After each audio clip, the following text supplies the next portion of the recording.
14장 13절부터 21절 말씀을 통해서 오병이어 사건을 다시 읽기라는 제목으로 하나님이 주시는 말씀을 나누도록 하겠습니다. 마태복음 14장 13절부터 21절의 말씀, 이 시간 함께 읽겠습니다.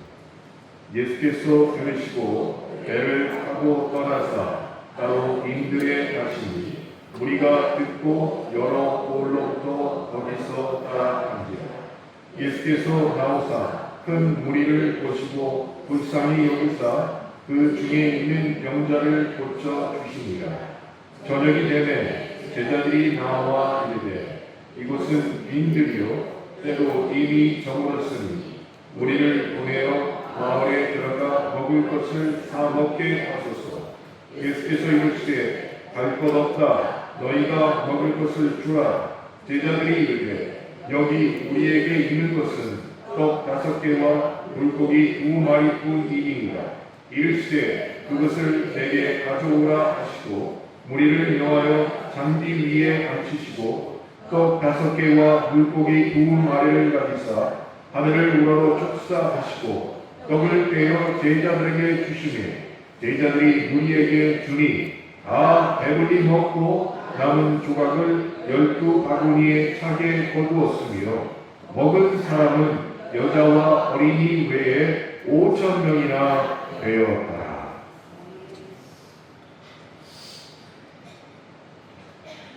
오늘 우리가 함께 읽은 말씀 마태복음 14장의 오병이어 사건입니다. 떡 5개와 물고기 2마리로 5,000명을 먹으신 이야기지요. 이 이야기는 사복음서에 다 나올 만큼 초대교회에 있어서 매우 중요한 사건이 되었습니다. 이곳에 모인 모든 교우들께서는 이 이야기를 무척 잘 아십니다.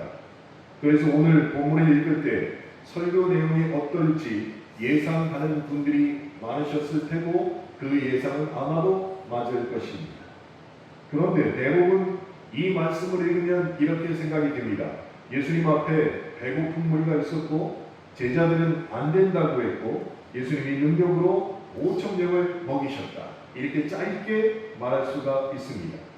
그러면서 유추할 수 있는 것은 그러니 믿음이 있으면 불가능해 보이는 일도 반드시 주님이 채워주신다.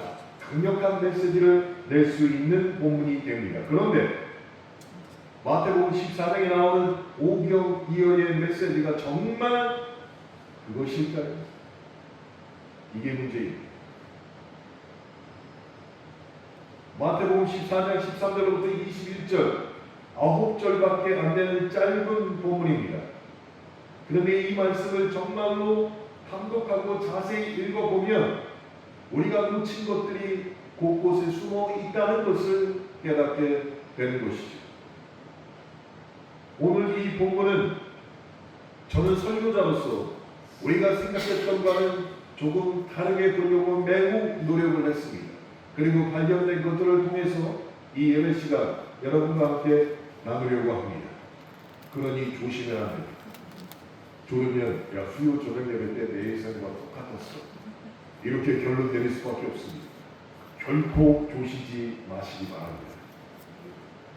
첫 구절이죠. 13절입니다. 예수께서 들으시고 배를 타고 떠나사 따로 빈들에 가시니 무리가 듣고 여러 곳로부터 걸어서 따라간지라. 이렇게 시작이 됩니다. 그러면 예수님이 무언가를 들으시고 움직이셨다는 말이 되는 것이죠. 예수님이 무엇을 들으셨을까요? 바로 앞단락에 나오는 내용입니다. 침례 요한이 헤롯의 생일잔치에서 참수되었다는 소식을 예수님이 13절에서 들었다 하고 말씀하신 것이죠. 그런 다음에 침례 요한의 참수 그 바로 뒤에다가 예수님께서는 오병이어 사건을 연결하도록 마태에게 감동을 주신 것입니다. 잠시 헤롯의 잔치 장면을 여러분 머릿속에 떠올리시기 바랍니다. 화려한 궁전에 손님들이 비스듬히 빗대어 잔치상 앞에 누워 있습니다. 그리고 그곳에서 수많은 음식을 먹고 있습니다. 먹은 다음에는 어떡할까요? 배부르니까 그만둘까요? 아니요. 손가락을 넣어서 다 토합니다. 그리고 다시 먹습니다. 그게 그들의 파티 문화였어요. 먹고 토하고 다시 먹고 토하고 다시 먹습니다. 더불어서 잔은 끊임없이 채워집니다.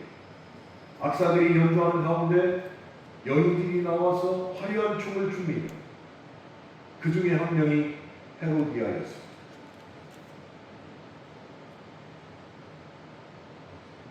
마태복음 14장 7절부터 보면 흥이 오른 헤롯이 손님들 앞에서 헤로디아에게 이렇게 말하죠. 네가 말하는 모든 소문을 내가 들어주겠다. 그렇게 맹세하게 됩니다. 그랬더니 그 이후에 무슨 일이 벌어집니까? 잔치상 한가운데 소반 하나가 올라오는데 거기 침례 요한의 머리가 담겨져 있었습니다. 이 이야기를 주님이 들으셨다는 것이 세상에서 가장 풍족한 궁궐 식탁에서 사람의 생명이 음식처럼 소비되는 그 광경의 이야기를 지금 주님이 들으셨다는 것이.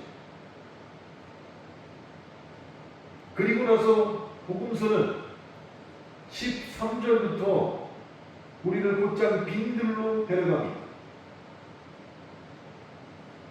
빈들, 그것은 연회장도 아니고 그릇들도 전혀 없으며 춤추는 무리도 없었고 그들을 시중되는 사람들도 없었으니 빈들이었습니다. 그런데 아무것도 없다는 그곳에서 5,000명이 먹고 12광주리가 남는다는 사건이 일어나는 것이.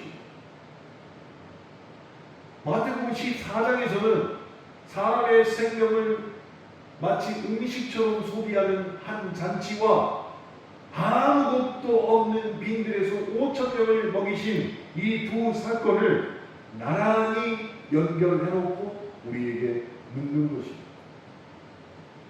무엇을 묻습니까?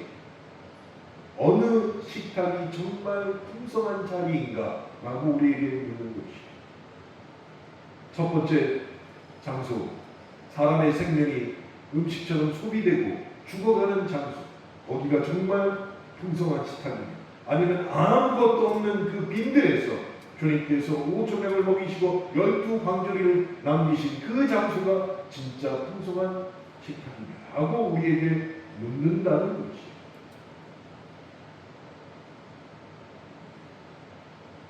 기억하십시오. 넘치도록 차렸는데 사람의 생명을 유흥거리로 삼키는 식탁, 아무것도 없는데 사람을 살리고 배불리는 식탁이 있는데 너는 어느 쪽을 선택할 것이냐? 이렇게 두 개의 식탁 이야기가 마태복음 14장을 장식하고 있는 것이에요. 이제 오병이어 사건을 말씀드리도록 하겠습니다. 오병이어 사건의 배경이 빈들입니다. 비어있는 들판입니다. 그런데 그곳에 5,000명의 사람들이 모이게 됩니다. 왜 이렇게 많은 사람들이 아무것도 없는 빈들에 모이게 되었을까요? 그 당시, 즉 1세기입니다. 갈릴리는 로마라는 제국이 분봉한 헤롯 안티파스를 세워서 다스리게 하는 땅이었습니다. 식민 통치 시대, 그것만으로도 숨이 차는데 헤롯은 로마 황제에게 잘 보이려고 갈릴리 중에서 가장 풍광이 좋은 호수에다가 황제의 이름을 따서 티베리아스라는 도시를 건설하고 있었어요. 가장 풍광이 좋은 곳이에요. 새로운 도시를 건설하고 있었어요. 도시 건설이 쉬울까요? 재건축도 얼마나 어려워요. 가오동 보면 알잖아요. 되겠어요? 제 생각에는 저기보다 여기가 빨리 될 것 같아요. 근데 되겠어요? 모르겠습니다. 이곳에 가오동에 사시는 두 분이 있는데 아마 여기가 빨리 되고 저희가 나중에 될 것 같다는 생각이 있습니다. 도시 건설 한 동네 재건축하는 것도 그렇게 시간이 오래 걸리는데 도시를 하나 짓는데 얼마나 시간이 걸리고 재원이 많이 들겠냐고요. 티베리아스라는 도시를 헤롯이 건축하고 있었습니다. 그것만 보아도 갈릴리에 사는 사람들의 생활이 어느 정도까지 형편없이 떨어졌는가를 짐작할 만하다는 것이죠. 한번 상식적으로 생각해보세요. 도시를 건설하려면 돈이 필요합니다. 그런데 그 돈이 어디서 나옵니까? 물론 갈릴리 주민의 주머니에서 나올 수밖에 없겠죠. 그러니까 갈릴리에 사는 어부와 농민의 주머니에서 세금을 거둘 수밖에 없었습니다. 어부는 조업 허가를 돈을 주고 사야 했고, 그뿐 아니라 물고기를 잡으면 한 마리당 또 세금을 내야 됐습니다. 농부들은 어땠을까요? 곡식한 수확을 팔기 위해서 시장으로 갈 때 각 길마다 통행세를 걷었습니다. 팔로 갈 때 통행세를 각 길마다 걷게 되었습니다. 그러다가 한 해 흉년이 들게 되면 빚을 지게 되겠지. 빚을 못 갚으면 조상 대대로 살던 그 땅을 빼앗길 수밖에 없었습니다. 이 일이 계속 반복되니까 결국 갈릴리 땅을 외국 사람들이 뭐라고 불렀냐? 이방인의 땅이라고 부르게 된 것이죠. 사람들은 여전히 거기 사는데 제사를 다 갈릴리 아닌 사람들이 갖게 되었다는 것이죠. 그래서 이방인의 땅이 되었습니다. 갈릴리에 살던 사람들, 땅을 잃은 사람은 품꾼으로 전락해서 품을 못 판다는 그냥 굶어야 합니다.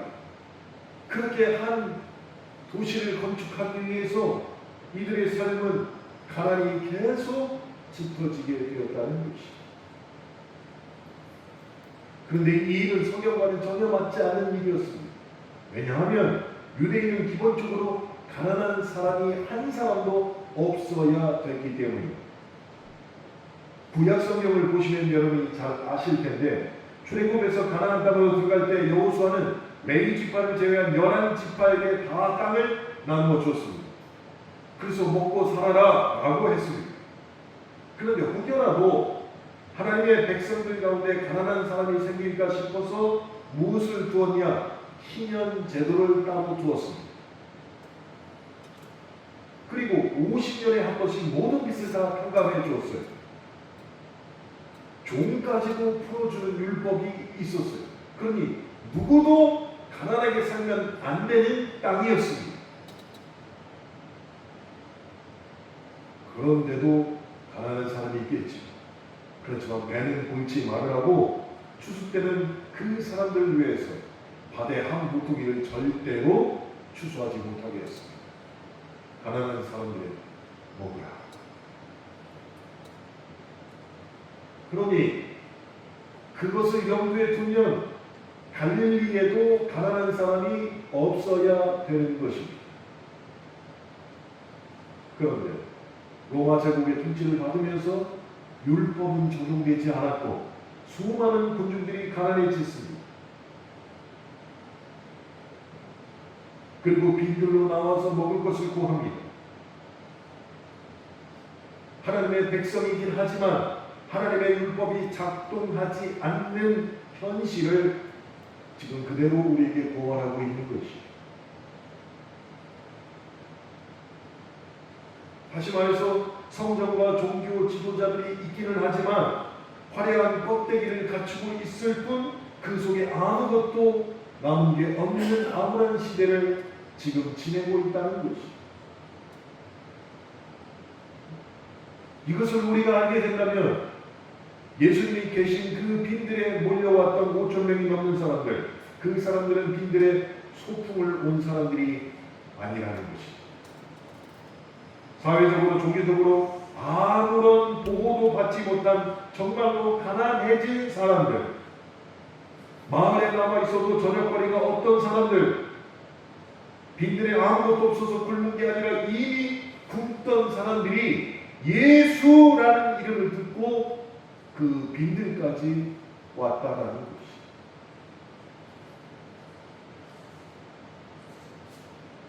오늘 본문 말씀을 읽다가 특이하게 읽히는 또 하나의 단어가 저에게는 있었습니다. 마태가 무리를 앉은 자리를 어디라고 그랬습니까? 어디에 앉혔다고 그랬어요? 예수께서 제자들에게 명령하실 때 군중들을 어디에 앉히라고 했습니까?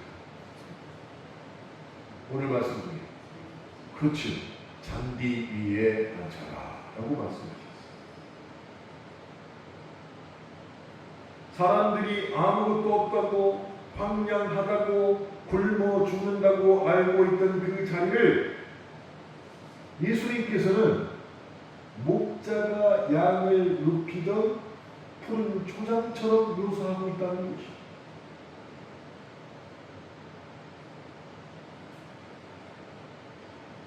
그들은 먹지도 못했습니다. 저녁거리도 없었습니다. 항상 가난했습니다. 그럼 그냥 땅바닥에 앉혀라 라고 해야 하는 것이 옳은 것 같은데 그들을 잔디 위, 즉 푸른 초장, 양들이 목자의 보호를 받아서 가장 편안하게 쉴 수 있는 푸른 초장에 눕혀라 라는 것처럼 그들을 잔디 위에 앉혀라 라고 예수님은 말씀하셨다는 것이죠. 이 말을 통해서 우리가 깨달아야 될 것이 있습니다. 그게 무엇이냐? 갈릴리 사람들의 진짜 문제는 무엇이냐? 그들에게 땅이 문제가 아니었다는 것이죠. 그들이 살고 있는 땅은 아무것도 잘못한 게 없다는 것이죠. 땅은 여전한데 땅을 주관하는 자들의 탐심이 그들을 가난해지고 굶게 했다는 것이죠. 15절입니다. 이제 시간이 지나 저녁이 됩니다. 그리고 제자들이 말하죠. 무리를 보내어 마을에 들어가 먹을 것을 사 먹게 하소서 라고 말합니다. 많은 목사님들이 이 구절을 보면서 쉽게 판단하는 경우가 있습니다. 이 구절을 보면서 믿음 없는 제자들의 불평이다 하고 해석하기도 합니다. 그런데 모든 상식을 동원해서 이 구절을 보면 이것이야말로 대단히 합리적인 제안이었다라고 밖에 할 수 없습니다. 각자 알아서 사먹게 하자는 것입니다. 얼마나 합리적입니까? 우리가 어떤 문제 앞에서는 제일 먼저 내놓는 해법과 똑같지 않습니까? 그래서 요즘 사람들이 쓰는 말이 있죠. 어려운 일을 당하고 힘든 일이 닥치면 뭐라고 얘기합니까? 각자 도생. 알아서 하는 겁니다. 각자 도생하자. 알아서 하라는 겁니다.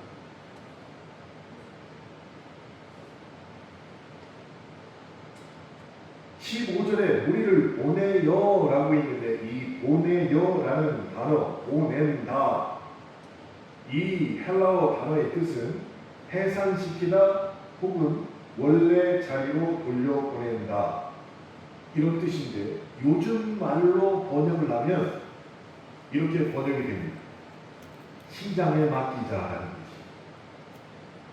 개인에게 맡기자, 시장에 맡기자. 우리가 사는 세계는 자기 조절 능력이 있으니까 굳이 개입하거나 규제하지 않아도 다 알아서 시장 원리에 따라서 발전하거나 도태되거나 할 것이다 라는 말을 참 쉽게 한다는 것이죠. 능력이 있는 사람들은 배부를 것이고 능력이 없는 사람들은 가난해지는 것이 시장 원리에 맞습니다. 개인에게 알아서 하라고 해야 됩니다. 그 말을 이미 오병이어 사건에 쓰고 있다는 것이죠. 보낸다, 이 뜻이. 그런데 조금 더 생각해보면 이 말이 불합리합니다. 지금 이 빈들에서 사람들을 돌려보낸다고 해서 문제가 해결되는 건 아니라는 것이에요. 배고픈 사람들을 흩어놓으면 장점은 한 가지가 있습니다. 그게 무엇이냐? 그 사람들의 배고픔이 우리의 시야에서는 사라지게 된다는 거죠. 그러니까 나는 양심의 가치를 느끼지 않아도 된다는 것입니다.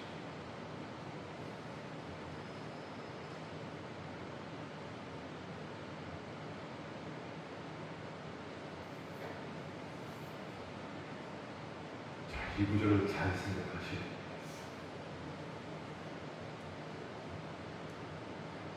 최소한의 것만 주어서 내 시야에서 그 사람의 문제가 벗어나게 되면 우리는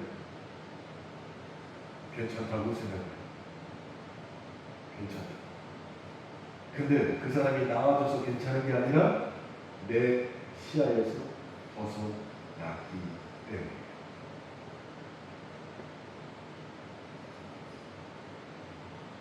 지금 제자들은 저 사람들의 배고픔이 제발 그냥 내 시야에서만 벗어나면 내가 마음도 안 아프고 양심의 가치도 없을 것 같아요 라는 심정으로 주님에게 말하는 것입니다.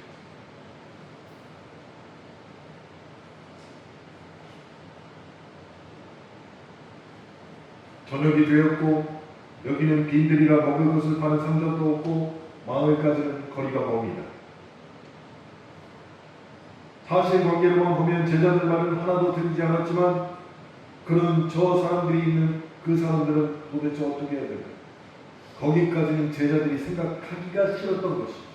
그냥 보내면 그들의 배고픔이 내 시야에서 사라지니까 괜찮은 거 아닙니까?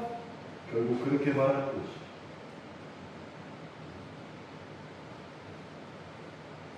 저희 교회에 찾아오시는 분들, 정기적으로 오시고 그냥 오시는 분들 별의별 사람들이 다 있습니다. 우리 성집사님하고도 저도 뻔히 알면서 당한 일이 많이 있었어요. 멀쩡하게 뚱뚱하게 생긴 아저씨가 하나 주보 좀 하나 달라고, 응? 이사 왔는데 이 교회가 이제 등록하려고 하는데 주보를 하나 달라고, 그래서 드렸더니, 근데 내가 지갑을 놓고 왔는데, 2만 원만 있으면 빌려주면 내가 다음 주에 와서 주겠다. 뻔한 얘기인데도 뻔히 알면서 둘이 보내서 갔어요. 그리고 다른 사람들이 오시면 저는 10,000원짜리를 항상 사무실에다가 봉투에다 담아서 그걸 드려요. 가다가 오는 분도 있어요. 1,000원짜리 한 장 들은 줄 알았는데 10,000원 왜 이렇게 많이 주세요? 하는 사람들이 있어요. 오셔가지고 목사님 왜 이렇게 많이 주세요? 그래도 한 끼는 드셔야 될 거 아닙니까? 하고 이렇게 돌려요.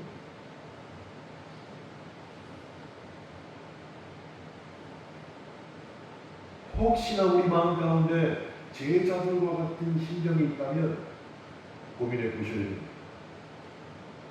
저 사람의 문제는 그냥 내 시야에서만 벗어나면 나는 괜찮을 것 같다라는 생각이 있다면 고민해 보셔야 됩니다. 왜냐하면 16절 말씀 때문에 그렇습니다. 예수님께서 이르시되 갈 것 없다. 너희가 먹을 것을 주라 라고 말씀하셨어요. 갈 것 없다. 너희가 먹을 것을 주라. 그때 제자들이 다시 한번 반응합니다. 우리에게는 떡 5개와 물고기 2마리뿐입니다. 우리 현실이 지금 이렇습니다. 내가 가진 건 이것밖에 없습니다. 다른 말로 하면 그 수많은 사람들에게 우리가 할 수 있는 일은 아무것도 없다라고 말하는 것이에요. 우리도 이런 말을 아주 잘 합니다.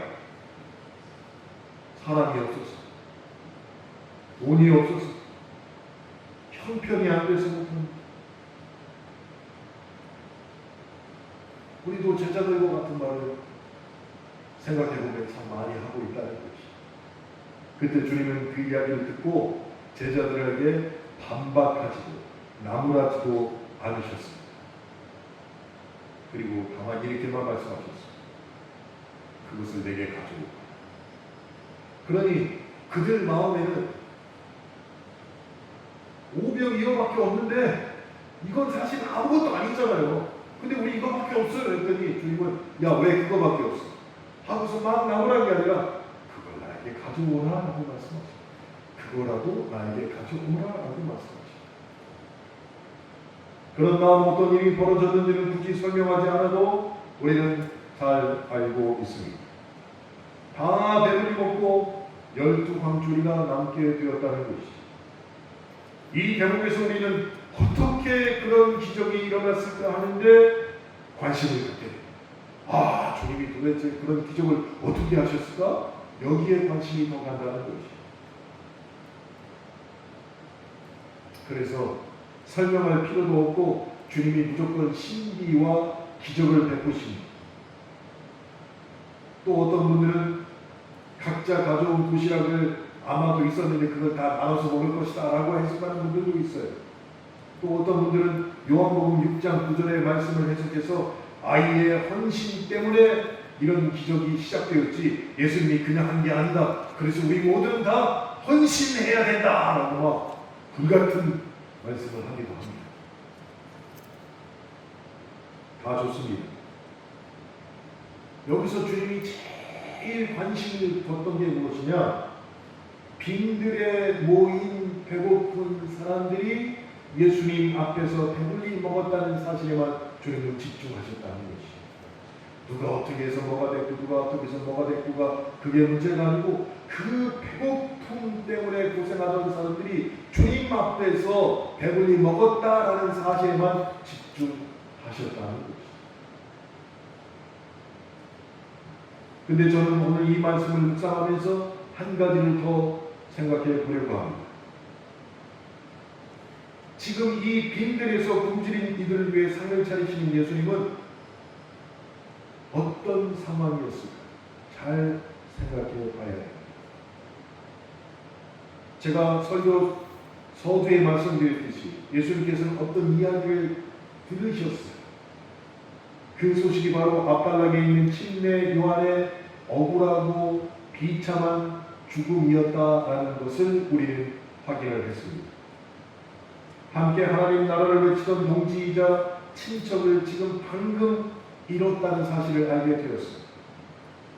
조금 더 앞으로 가서 13장 마지막 단락으로 가보면 이 일이 전에는 예수님께서는 고향에서도 쫓겨나는 수모를 이미 당하셨습니다. 고향에서도 쫓겨나는 심정으로 자기 친척인 침례 요한이 비참하게 죽었다라는 이야기를 들으셨고 그래서 빈들로 가셨는데 거기에 배고픔 가진 사람들이 모였는데 그를 배불리 먹게 되셨다는 것이죠. 그때 주님의 마음 상태가 어떤 상황이었냐는 것이죠. 빈들로 가신 이유가 혹시 아무도 만나고 싶지 않았기 때문에 주님이 빈들로 가신 것 아닐까요? 주님도 침례 요한의 비참한 죽음의 소식을 듣고 마음이 무너지지는 않았을까요? 안식처가 되어야 할 고향 사람들이 자기를 배척하고 의지하는 친척이자 동지가 그렇게 죽었다는데 무너지지 않는 사람이 과연 이 세상에 있겠냐고요. 그런 마음의 상황을 갖고 있는 주님 앞에 지금 사람들이 모여 들었다는 것이죠.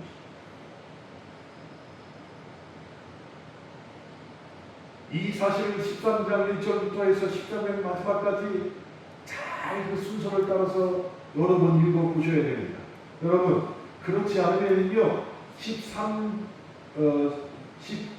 13절부터 21절까지만 딱 떼어서 읽으면 어떻게 우리가 읽게 되냐면 이 오병이어 사건을 주님의 능력 과시로 읽게 된다는 것이죠. 그러면서 13절부터 21절까지 눈에 제일 많이 들어오는 단어가 무엇이냐? 5,000명이라는 숫자에 눈이 확 간다. 주님 5,000명이라고 그러시죠. 주님 5,000명이라고 그러시죠. 그러니 뭐 내 문제도 뭐 주님 앞에 나가면 뭐 다 해결되지 뭐 이렇게 생각만 하게 된다는 것이죠. 그런데 마태가 지금 13장, 12장부터 13장까지 쭉 걸쳐서 우리에게 보여주는 광경은 예수님께서 힘이 넘쳐서 기적을 흘려 보내신 것이 결코 아니라는 것이죠. 슬픔으로 바닥난 사람이 그 바닥에서 차려낸 밥상 이야기가 바로 오병이어 사건입니다. 마음이 찢어지고 슬픈 가운데 있던 예수 그리스도께서 그 바닥 같은 상황에서도 5천 명에게 음식을 대접한 사건이 진짜 오병이어 사건의 의미라는 것이죠. 그러니 정작 이 본문에서 우리가 읽어야 할 것은 5천 명이라는 거대한 숫자가 아니라 슬픈 가운데서도 그들을 먹이신 예수님의 텅 빈 마음을 읽어낼 줄 알아야 한다는 것입니다.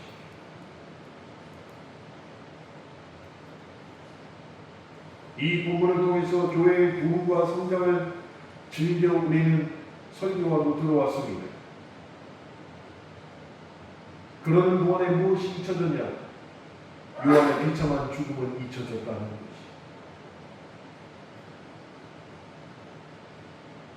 그러나 성경을 다시 한번 제대로 읽어보시면 그 슬픔 가운데서 주님이 어떤 일을 하셨는지를 깨닫게 되는 것이죠. 오늘 본문 19절의 말씀입니다. 무리를 명하여 잔디 위에 앉히시고 떡 5개와 물고기 2마리를 가지사 축사하시고 떡을 떼어 제자들에게 주시매 제자들이 무리에게 주니. 자, 19절 본문 말씀은 4개의 동사로 구성되어 있습니다. 가지시고 축사하시고 떼어 주시니, 이렇게 4개의 동사가 연속해서 나옵니다. 이렇게 4개의 동사를 연속 쓴 이유가 무엇이냐? 가장 초라한 것이라도 내 손에 든 것을 하나님 앞에 감사해서 드리면 하나님이 그것을 가지고 나누어 주시는데, 그것은 주님이 슬픔 중에라도 우리에게 선한 행동을 보여주신다는 것이죠. 주님의 마음이 슬퍼할지라도 내가 가지고 있는 가장 작은 것을 주님 앞에 감사함으로 드리면 그것을 통하여 역사하시는 모습을 4가지 동사, 가지시고 축사하시고 떼어 주신다라는 것으로 보여주신다는 것이죠.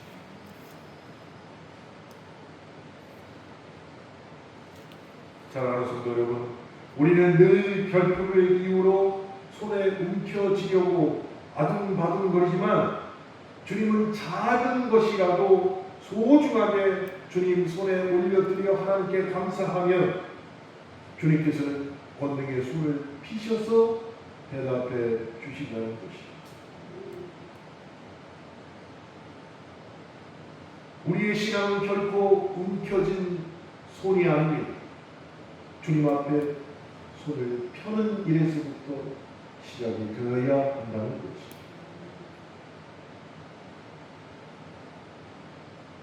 우리의 손을 펴는 순간 내 것이 줄어드는 것 같지만 하나님의 나라의 셈법에서는 바로 그때부터 늘어나게 된다는 것이죠. 그래서 저는 여러분들에게 너무 감사합니다. 우리 교회 역사를 통틀어 볼 때 우리는 한 명도 부자가 없었지만 우리 교회만큼 가난한 이들, 필요한 것을 원하는 자들에게 아낌없이 준 교회가 많지 않기 때문입니다. 그래서 얼마나 감사한지 모르겠습니다. 기억하십시오. 손을 펴는 순간 하나님 나라의 셈법은 늘어난다는 것을 꼭 기억하시길 바랍니다. 그래서 오늘 본문에서도 그것을 무엇이라고 표현했느냐? 남은 조각을 거둔 광주리가 12이었다라고 표현하고 있는 것이에요. 이 말씀을 그냥 넘길 말씀이 아닙니다. 결핍과 부족을 생하던 자리가 마지막에는 넉넉함을 세는 자리가 되었습니다. 그 장소가 어디라고? 빈 글이었습니다. 그냥 땅바닥에 앉아야 되는데 주님은 잔디 위에 앉히라 하셨던 그 이유가 여기 있었어요. 부족한 가운데 주님이 역사하시니까 그것이 마지막에는 넉넉함을 세는 자리가 되게 하셨다는 것이에요. 그 사이에 일어난 일이라고는 슬픔 가운데서도 가진 것을 내놓고 감사 기도하며 떼어 나눈 일밖에 없었다는 것이, 그러니 내가 한 일은 그냥 드렸을 뿐인데 나머지 일은 다 주님이 하셨다. 주님이 하시려면 그럼 뭐가 있어야 됩니까? 드림이 있어야 됩니다. 그러면 주님이 하십니다. 오병이어 사건을 들려주는 마태복음은 마지막에 슬쩍 한마디를 덧붙입니다. 21절 본문입니다. 먹은 사람은 여자와 어린이 외에 5,000명이나 되었더라. 당시 셈법으로는 여자와 아이는 애초에 숫자에 들어가지도 않았습니다. 당시 셈법으로 오늘 예배에 참석하신 분들하고 세볼게요. 하나, 둘, 셋, 넷, 다섯, 여섯. 오늘 예배에 6분이 참석하신 것입니다. 당시 셈법으로.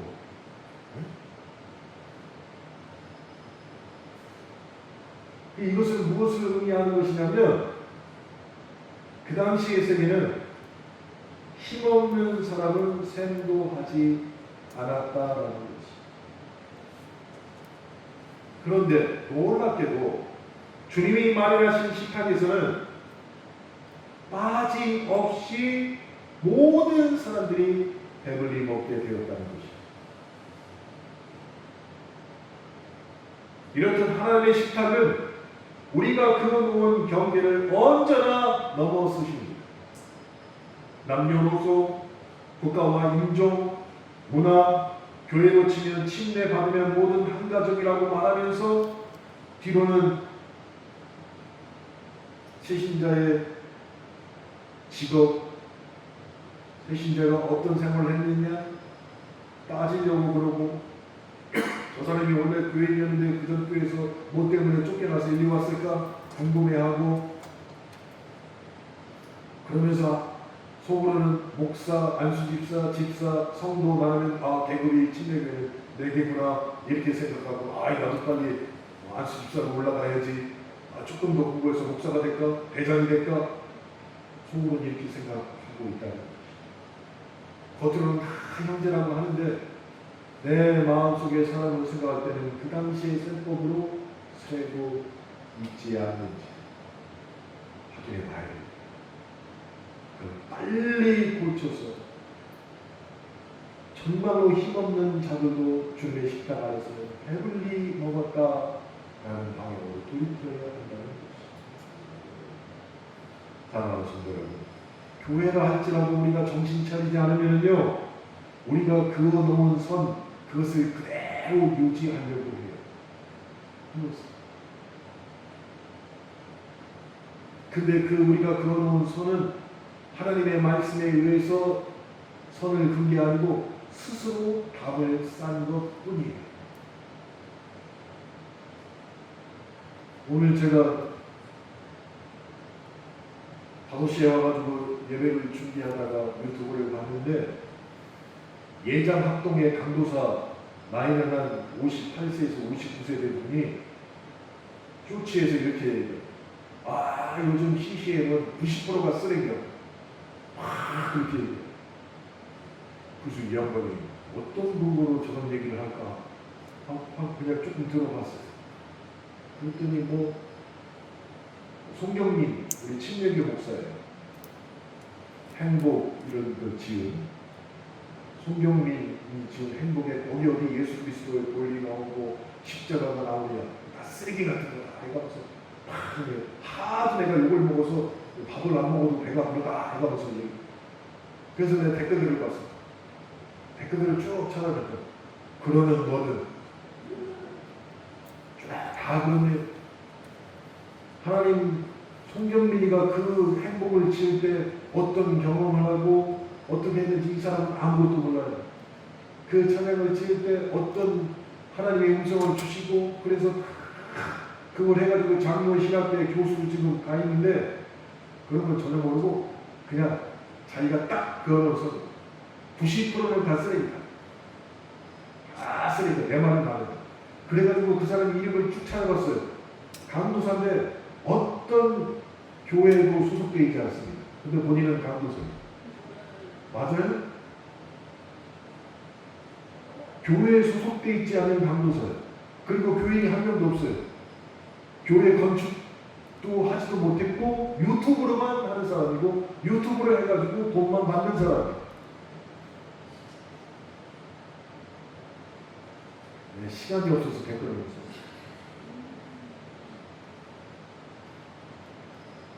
대부분 댓글 그러면 너는 그분만 그럴까요? 저와 여러분도 그렇습니다. 내가 건너온 선을 넘는 사람은, 내가 쌓아올린 벽을 뛰어넘는 사람은 잘못했잖아.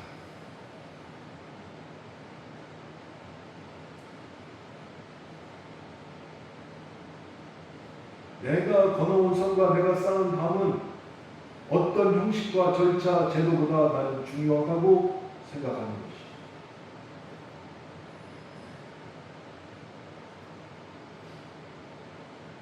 그런데 거기에 주님이 말씀하신 사랑과 배려가 빠지면 아무리 좋은 선과 감이라 할지라도 그것은 때깔 좋은 쓰레기일 뿐입니다.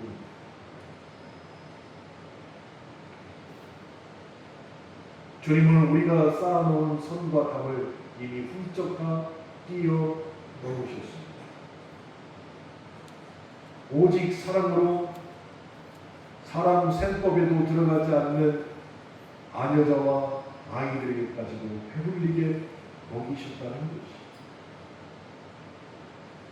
다시 말해서 주님은 그 빈들에서 모든 사람들을 차별 없게 먹이셨다는 것이. 이게 오병이어의 복음이 되는 것입니다. 오늘 본문은 아니지만 오병이어와 이어지는 22절 말씀으로 가보면 결국 주님도 우리를 보내십니다. 22절에 보낸다라는 구절이 나오는데 이것이 13절에 나오는 15절에 나오는 보낸다와 동일한 단어를 쓰고 있습니다. 그래서 주님이 배불리 먹인 다음에 그들을 보내셨습니다. 해산하셨습니다. 굶긴 채 보내는 것과 먹인 다음에 보내는 것, 그 사이에 오병이어의 복음이 있다는 것이. 굶어서 찾아온 사람들 빈들에 그 사람들을 주님이 배불리 먹이시고 난 다음에 그들을 또한 보내셨어요. 그 사이에 오병이어 복음이 있다는 것이. 부족하고 굶고 해결 안 되는 문제가 있는 사람들이 왔을 때 제일 먼저 할 것은 그를 탓하는 게 아니라 먹이는 것이. 차별 없이 먹이고 그 다음에 그들을 보내는 것이. 교회가 하는 일이 정확히 이 일이 되어야 합니다. 우리도 예배가 끝나면 흩어집니다. 다만 우리는 먹고 나서 흩어지지요. 무엇을 먹습니까? 오늘처럼 말씀을 먹는 것이. 오늘도 우리는 그렇게 이 모든 것을 감사하며 나누고 각자 삶의 자리로 돌아가게 됩니다. 지금 우리는 이 빈들 같은 교회당에 모여 있습니다. 마실 나온 듯 온 게 아니라 간절한 배고픔, 굶주림, 해결되지 않는 문제를 가지고 이 자리에 나왔다는 것이. 그렇다고 오늘 안 나온 사람들은 배부르고 문제도 없고 그렇다는 얘기는 결코 아닙니다. 혹시나 나중에 이 영상을 보고 있는 우리 교인들 오해하지 않았으면 좋겠습니다. 그리고 이 자리에 나와서 빈들과 같은 심정, 주님 해결해 주시옵소서. 주님 제 힘으로는 아무것도 할 수 없습니다. 그랬을 때 주님이 뭐라고 하십니까? 너 왜 그것도 못하냐? 하박하십니까? 아닙니다. 귀로는 주님의 복음을 듣게 하시고 손과 입으로 그리고 몸으로 주님의 살과 피를 먹게 하시소. 배부르게 한 이후에 우리를 또한 우리의 삶의 현장으로 보내신다는 것이죠.